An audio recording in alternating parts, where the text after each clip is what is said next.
La manera en que nos comunicamos con otras personas utilizando el lenguaje no escapa de las limitaciones mismas de nuestro conocimiento, contexto y el sentido o significado que le damos a las palabras. Asimismo, la observación cuidadosa y detallada se ha utilizado como una maquinaria bien perfeccionada a lo largo de la historia, sirviendo desde tiempos de Hipócrates, porque únicamente siguiendo las huellas de las alteraciones de nuestros organismos es como podemos acercarnos a una respuesta o solución. Una escucha activa es otra de las herramientas que podríamos aplicar para no solo explicar a las personas lo que les sucede, sino para dialogar acerca de sus situaciones y quién mejor que los oprimidos o en este caso, las personas que viven con ciertos padecimientos para nutrir e incentivar una inserción crítica en la sociedad que retroalimentará nuestra práctica con teoría o en términos sencillos nuestra praxis. Clínica, lenguaje, observación y diálogo. Les doy la bienvenida una vez más, mi nombre es Diego, esto es Nutrición Disruptiva.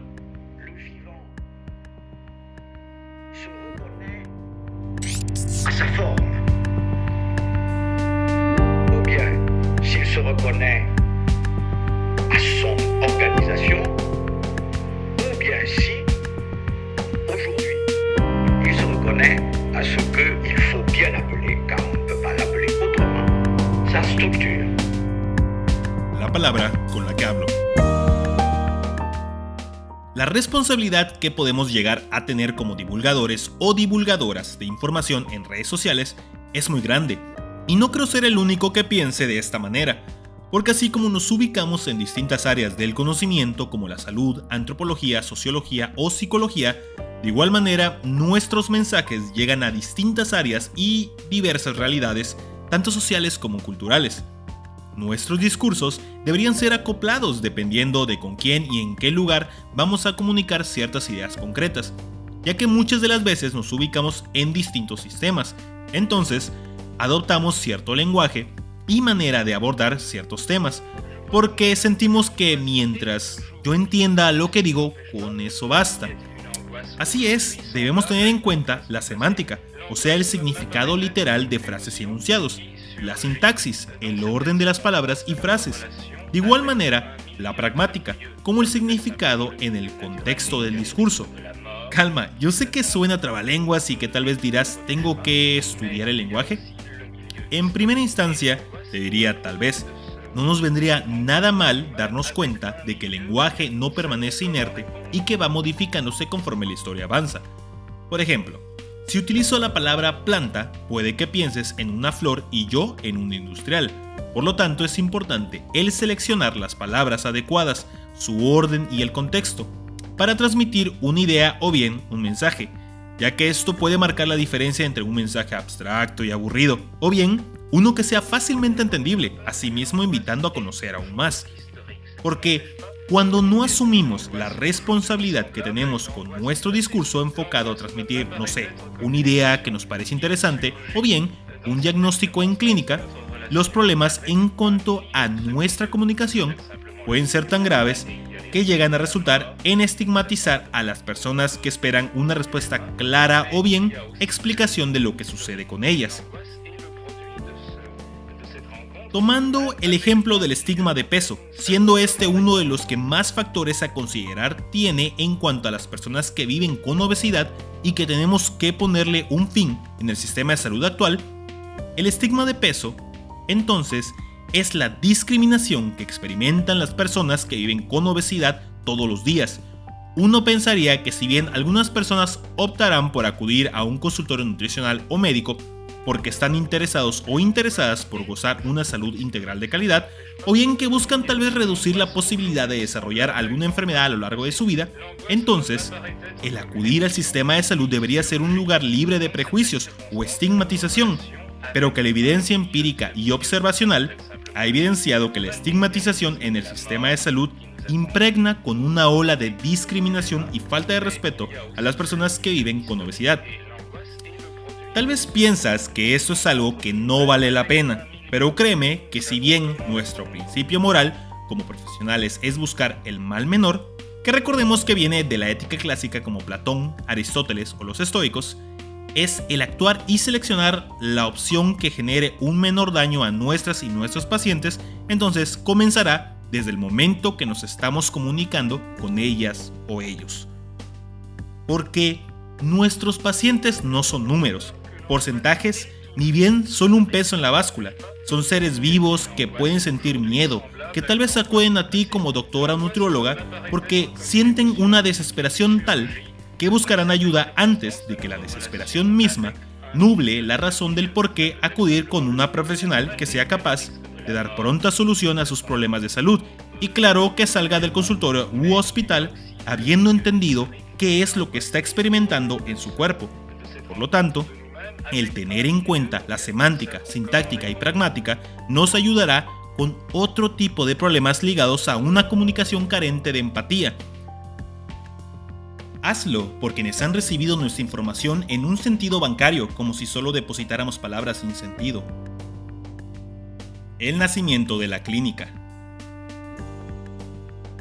La mirada clínica actual tiene esa paradójica propiedad de entender un lenguaje en el momento en que percibe un espectáculo. Existe un nuevo esoterismo, ya que solo se trata de no ser comprendido y de mantener en el plano de fórmulas de lenguaje los privilegios corporativos de una profesión. La mirada de las personas que trabajan en clínica como tal no tiene como fin poner lo oculto o lo invisible al alcance de los que no tienen acceso a ello, sino hacer hablar lo que todo el mundo ve sin verlo, solamente para los que estén iniciados en la verdadera palabra. Esto último tiene tintes esotéricos, ¿cierto? Por lo tanto, quiere decir que en teoría es difícil de entender, ya que el lenguaje que utilizamos en ciertos lugares como consultorios, hospitales o bien proyectos de divulgación tienden a ser expuestos en un lenguaje que es meramente entendible para quienes están familiarizados con el ver y saberes de la práctica clínica, que si bien recordamos la parte de explicar a nuestros pacientes lo que significa en conjunto sus signos y síntomas en palabras que ellos o ellas entiendan, es parte de nuestra labor. Si bien la observación cuidadosa nos sirve para literalmente entender las interacciones entre tejidos, signos, síntomas, para crear cuadros clínicos que nos sean de provecho en cierta manera, entonces también podemos usarlos para entender lo que sucede con nuestros pacientes y ese espectáculo como tal no tendría por qué seguir siendo un mero vistazo como si de personas en un laboratorio se tratase. Yo sé que para entrenar la mirada, para hacer hablar ciertas interacciones biológicas y bioquímicas que suceden en segundos, días o meses, debe guardarse un cierto silencio, pero por parte de la o el examinador. ¿Qué tal si resignificamos ese privilegio, que viene de una tradición del observar seguidamente de un tecleo en silencio? ¿Qué tal si después de observar e intervenir dejamos ese tiempo para las preguntas pertinentes que de seguro surgen al momento de ser detalladamente observados? Me refiero de los pacientes. Entiendo que no quede mucho tiempo entre la descripción y esa conversación implícita entre la mirada y el lenguaje. Colega, entiendo que no te sientas a gusto con tantos pacientes a la vez. ¿Qué piensas tú? ¿Qué pasa al momento de que lleguen 20 pacientes con cuadros clínicos como quien dice, con un conjunto de síntomas característicos de la enfermedad? Dime, ¿qué crees que pasa? Quiero que tengas empatía por tu profesional de la salud, sea enfermero o nutriólogo, en el reconocer lo que se te niega. Esa empatía que tanto buscas al acudir a consultas, es ahí donde puedes reconocer lo que puede ser empáticas y empáticos con nuestros observadores. Y colega, por favor, no solo observen y callen, no echen un vistazo y no expliquen. El espectáculo que se revela ante ustedes se desarrolla en personas como tú o como yo. Inserción crítica. Cuanto más descubren las masas populares la realidad objetiva y desafiadora sobre la cual debe incidir su acción transformadora, tanto más se insertan en ella críticamente. Muchas de las veces olvidamos que una de las herramientas y deberes como profesionales del área de la salud es dialogar, y que no solo estamos para teclear y prescribir indicaciones a las personas que acuden a nosotros.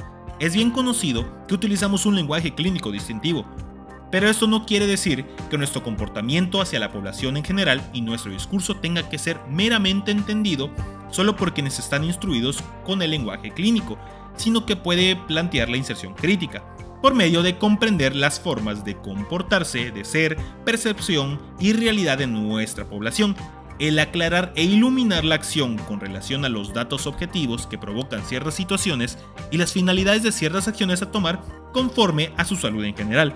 El pensar que no serán lo suficientemente inteligentes para comprender lo que les sucede es caer en un error y simplicidad por parte nuestra, al considerar que solo nosotros o nosotras debemos quedarnos con ese espectáculo que se revela ante nuestra observación de los signos y síntomas. Dejemos esos tintes esotéricos que cubren al diálogo en el consultorio. La observación clínica y el lenguaje académico no me refiero a borrarles, sino de redireccionar y resignificar la manera en que son practicados. Tanto más descubramos juntos la realidad desafiadora que tenemos enfrente, ya sea una enfermedad individual, comunitaria o bien condiciones materiales que las provocan, tanto más nos comprometemos a transformarlas desde la raíz.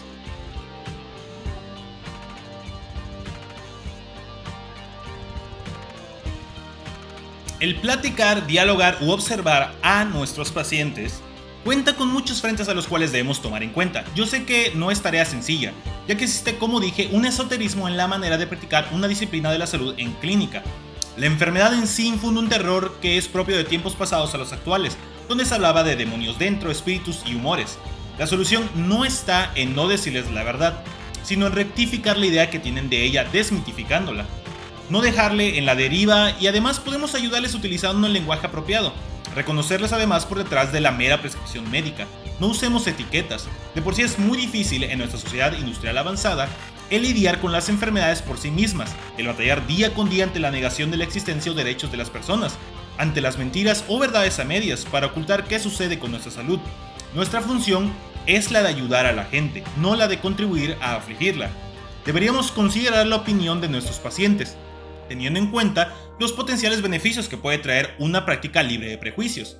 También el reconocer el derecho que tienen a opinar, platicar o discernir en cierto grado con lo que estamos diciendo, siempre comprometidos o comprometidas con el entendimiento sin una acción coercitiva. Mucho trabajo, muchas palabras y más que nada, un llamado a la acción es lo que busco con este pequeño ensayo. Espero este video te haya gustado y que te haga pensar. Me despido sin antes recordarte ser disruptivo o disruptiva. Nos vemos en otro video.